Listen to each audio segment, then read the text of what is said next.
नमस्कार दोस्तों, आप सभी का MCM employ update YouTube channel पर स्वागत है। तो दोस्तों, आज हम देखने वाले, जैसे भी हमको मालूम है, जनगणना 2027 का फर्स्ट फेज 16 मई से शुरू होना है, लेकिन उसके पहले 1 मई से 15 मई तक जो सेल्फ इन्यूमरेशन यानी कि स्वगणना होने वाली, वो तो स्वगणना कैसे करना है, इस बारे में इस वीडियो में हम लोग डिटेल में जानकारी लेने वाले हैं। तो उसके लिए क्या, देखो, स्वगणना इसमें इससे क्या करना है, हम लोग सेंसस का जो एक पार्ट होने का हमको यहाँ पर जो मौका मिला है, उससे हम लोग हमारे घर की जो है स्वगणना कैसे करेंगे, यही इस वीडियो में हम लोग देखने वाले हैं। तो मैं आप सभी से यही गुजारिश करता हूं, आप भी स्वगणना कीजिए और आपके जो आस पड़ोस में रहने या दोस्त रहेंगे, मित्र रहेंगे, उनको भी आप स्वगणना करने के बारे में बता सकते हैं। तो ये स्वगणना के लिए जो भी स्टाफ आने वाले, उनको इससे सहायता भी मिलेगी और हमारा जो हम जो माहिती भरने वाले हैं, वो अच्छे से और सही सटीक माहिती भर सकते हैं।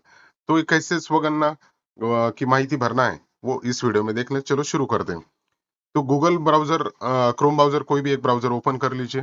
ब्राउजर ओपन करने के बाद हमको क्या करना है, यहाँ पर इसको डेस्कटॉप मोड पे लगाना है।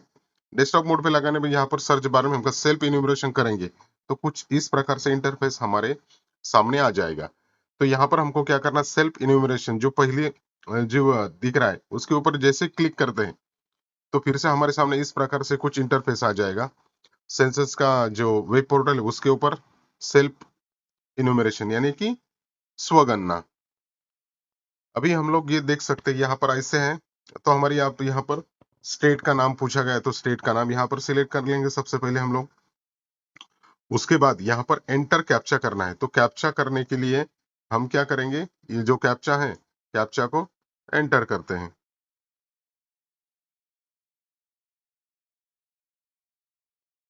तो उसके बाद उसको वेरीफाई एंड प्रोसीड कर देंगे। जैसे वेरीफाई एंड प्रोसीड कर देंगे तो यहाँ पर आता है, एक पॉपअप विंडो आता है हमारे सामने। वेलकम, स्वागत, जनगणना 2027 के मकान सूचीकरण कार्य चरण के स्वगणना एसी पोर्टल में आपका स्वागत है। और ये बाकी यहाँ पर देख सकते हैं, यहाँ पर जब जनगणना प्रगणक आपके घर आए तो कृपया अपने परिवार के लिए मकान सूचीकरण कार्य को पूरा करने के लिए उनके साथ पहचान संख्या, मतलब कि हमको एससीआईडी मिलने वाला है, वो यहाँ से ये करना है। तो यहाँ से स्क्रॉल करके भी हम लोग बाकी जो यहाँ पर दिए हैं, माहिती दिया है, वो इसको पढ़ सकते हैं। उसके बाद इसको ओके करेंगे। जैसे ओके करते हैं तो इस प्रकार से कुछ इंटरफेस हमारे सामने आ जाएगा। यहाँ पर स्टेट तो हमने ऑलरेडी भर चुका है। यहाँ पर हम लोग देख सकते हैं कि स्टार जहां पर क्या मार्क फील्ड, मतलब वो मैंडेटरी, वो भरना ही है हमको। तो यहाँ पर name of the head of the house, मतलब कुटुंब प्रमुख का नाम यहाँ पर हमको एंटर करना है। तो चलो शुरू करते हैं। तो यहाँ पर हमारा name of the head of the house hold, कुटुंब प्रमुख का नाम यहाँ पर लिख दिया हमने। उसके बाद मोबाइल नंबर मैंडेटरी है, इसके ऊपर ओटीपी आने वाला है। यहाँ पर ईमेल जो है वो ऑप्शनल है, आपको अगर एंटर करना है तो एंटर कर सकते हैं, जैसे आपको ठीक लगे। उसके बाद सिंपल हमको वेरीफाई एंड प्रोसीड करना है। वेरीफाई एंड प्रोसीड जैसे करते, OTP send to your mobile number, यहाँ पर ओके करेंगे इसको। ओके करने के बाद यहाँ पर हमारे जो रजिस्टर मोबाइल नंबर है, उसके ऊपर ओटीपी आने वाला है।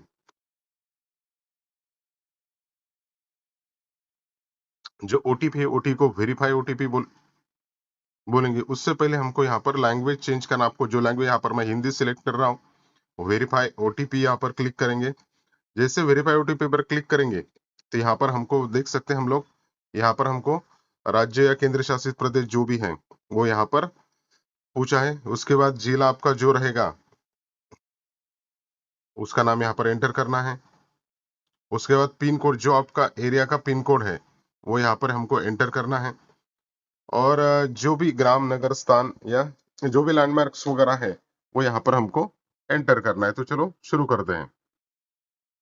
तो यहाँ पर देख सकते हैं हम लोग, जैसे हमने बिल्डिंग का नाम सर्च किया, यहाँ पर हमारा जो है बिल्डिंग का नाम आ चुका है। तो यहाँ पर कृपया मानचित्र पर मार्कर पर अपना अपने घर तक खींचिए, यहाँ पर ओके करेंगे।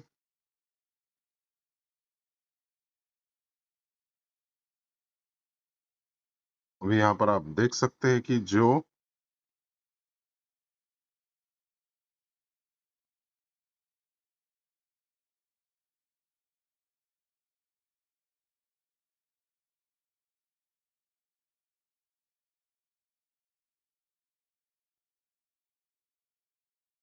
तो यहाँ पर अपने जो आपका आवास का स्थान यानी घर का जो लोकेशन है वहां पर ड्रैग करके सही सटीक करना है, क्योंकि अगर हम लोग लोकेशन अगर सही नहीं डालेंगे तो हो सकता है हमारा जो सेल्फ इन्फॉर्मेशन गलत हो सकता है। इसके लिए बराबर सही सटीक यहाँ पर डालना है। यहाँ पर नीचे स्थान की पुष्टि जो है इसके ऊपर हमको यहाँ पर क्लिक करना है।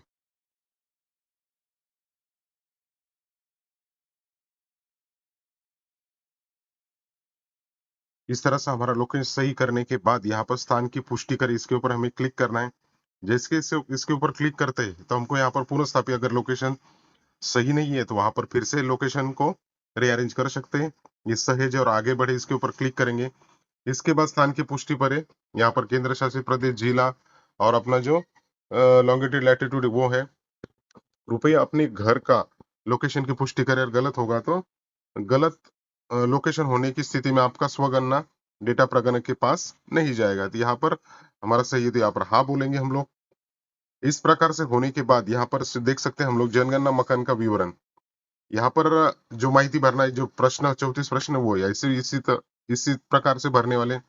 जनगणना मकान में एक भवन या भवन हिस्सा है जो यहाँ पर दिया हुआ है। जनगणना मकान में फर्श में प्रयुक्त मुख्य सामग्री क्या है यहाँ पर, तो यहाँ पर मोजेक या फर्श टाइल बोल सकते हैं हम लोग।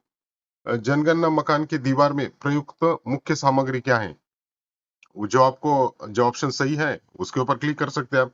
जनगणना मकान के छत में प्रयुक्त प्रमुख सामग्री कौन सा यूज किया गया है, जो आपका रहेगा उसको क्लिक कर दीजिए। जनगणना मकान की स्थिति कैसी है वो यहाँ पर लिखना है हमको। यहाँ पर सहेजे और आगे बढ़े, अगर माहिती बराबर है आपको तो सेव करना और आगे बढ़ना है। उसके बाद आता है परिवार से संबंधित जानकारी। इस परिवार में सामान्यतः रहने वाले व्यक्तियों की कुल संख्या, मेरे यहाँ पर जो 4 है वो लिखेंगे। परिवार की मुखिया का नाम ऑलरेडी यहाँ पर आ चुका है, हमने शुरुआत में ही भरा। परिवार के द्वारा चुनी गई भाषा, यहाँ पर जो अपने भाषा आपको ये करना है वो यहाँ से लिख सकते हैं। परिवार के मुखिया का लिंग जो रहेगा मेल फीमेल पुरुष स्त्री। ये अगर आप अनुसूचित जाति जनजाति में है तो यहाँ पर उसको कैसे ये करना है यहाँ पर दिया हुआ है। अगर सूची देखना है तो सूची के लिए यहाँ पर ऑप्शन दिया गया है।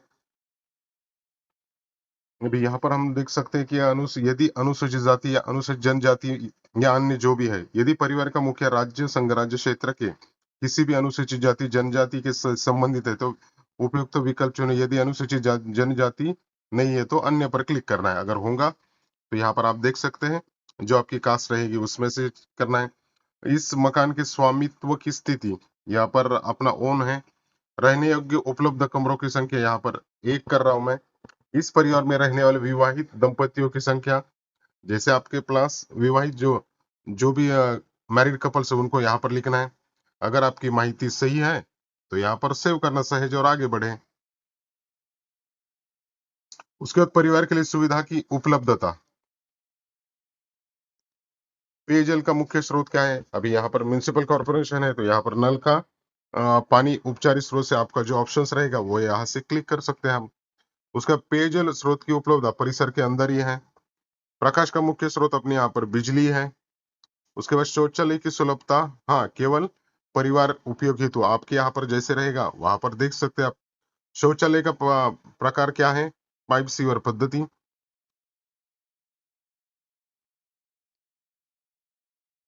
आपके यहाँ पर जैसे 2 गड्ढा शौचालय, एकल गड्ढा शौचालय, सर्विस शौचालय जो रहेगा। गंदे पानी से जुड़ी जो भी है ऑप्शंस आपको यहाँ से चुनना है। परिसर के अंदर स्नान सुविधा की उपलब्धता है, यस है।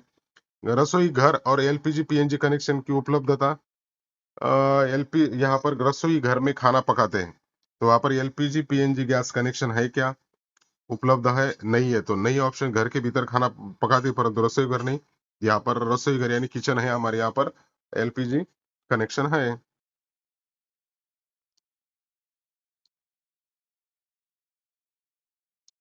उस वक्त खाना पकाने के लिए प्रयुक्त मुख्य ईंधन क्या है, तो यहाँ पर हमारे यहाँ पर एलपीजी पीएनजी। इस प्रकार से भरेंगे। अगर सब भरी हुई माहिती बराबर है तो सहेजे और आगे बढ़े को क्लिक करेंगे। अगर ये माहिती आपको सेव करना है तो हाँ यस बोलेंगे। इसके बाद परिवार द्वारा धारित परिसंपत्तियां, मतलब परिवार की स्वामित्व वाली तथा उसके पास उपलब्ध परिसंपत्तियों के उपलब्ध रूप में माना जाएगा। इसके लिए रेडियो ट्रांजिस्टर आपके पास परंपरागत है, तो यहाँ पर मोबाइल और स्मार्टफोन है मेरे यहाँ पर, तो वो करूंगा।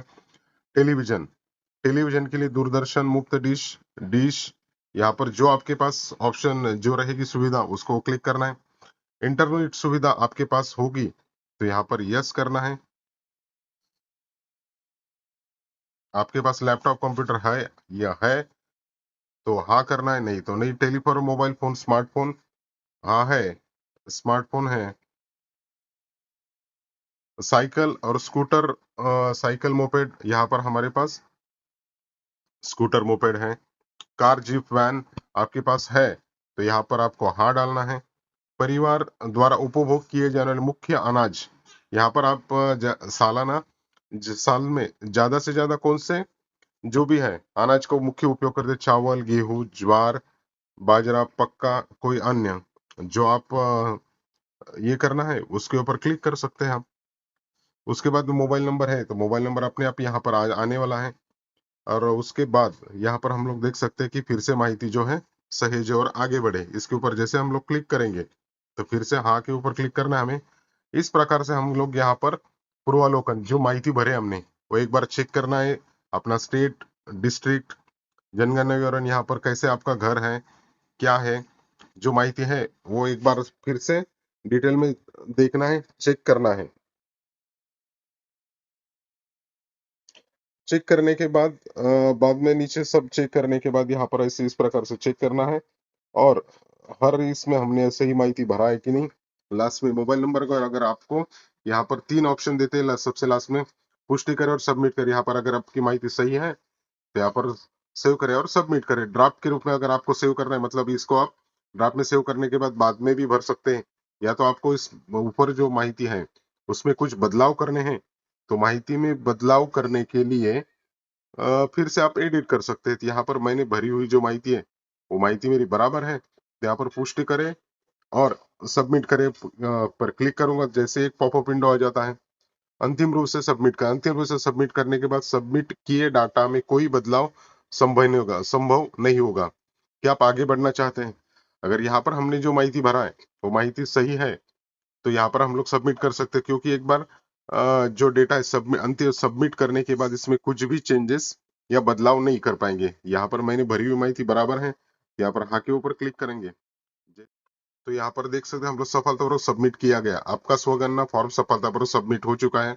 अपनी एस सी आई डी जो है तो एस सी आई डी मिली है, इसका या तो आप स्क्रीनशॉट ले सकते हैं या या यहाँ पर दिया हुआ आपसे अनुरोध है कि मकान, अपना मकान सूचीकरण ये पूरा करने के लिए स्वगणना आईडी को प्रगणक के साथ साझा करें। यदि नहीं तो प्रगणक द्वारा नई गणना की आवश्यकता हो सकती है। यह स्वगणना पहचान आपके मोबाइल और ईमेल पर, यानी कि अपना जो मोबाइल नंबर रहेगा उसके ऊपर यहाँ पर हम लोग देख सकते हैं कि जो है इस प्रकार से thank you for completing self enumeration your ACID इस प्रकार से है। और इसको please keep this safe and share it with enumerator when asked. जब इन्यूमरेटर आपके घर पर स्व जो घर गणना के लिए आएंगे उस टाइम उनसे साझा करना है तो उनको ये नंबर जो आईडी है ये आईडी दिखाएंगे तो HLO ऐप में ये आईडी डालकर वेरीफाई करेंगे माहिती।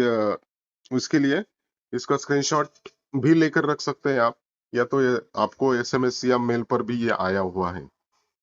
इस प्रकार से स्वगणना की जो माहिती है, स्वगणना की माहिती या फॉर्म जो है इस प्रकार से भरना है। तो मैं आपसे यही सबसे फिर से एक बार गुजारिश को, आपके दो मित्र, दोस्त या रिश्तेदार होंगे उनको स्वगणना करने के लिए बोलिए, स्वगणना करके हम भी अपना जो भी जनगणना अपनी 2027 है उसमें अपना पार्टिसिपेट या सहभाग ले सकते हैं। इस प्रकार से स्वगणना कर सकते हैं। अगर वीडियो पसंद आई तो दोस्तों लाइक, शेयर और सब्सक्राइब करना ना भूले। थैंक यू, धन्यवाद। ये आने के बाद यहाँ से जो यहाँ पर महाराष्ट्र के आगे जो एरो दिख रहा है इसके ऊपर क्लिक करते हैं। यहाँ से लॉग आउट होना है तो यहाँ से डायरेक्टली लॉग आउट हम लोग हो सकते हैं। इस प्रकार से जो है स्वगणना यानी सेल्फ इन्यूमरेशन हम लोगों ने आज पूरा किया। आप भी कीजिए और आपके दोस्तों को भी बताएं। थैंक यू, धन्यवाद।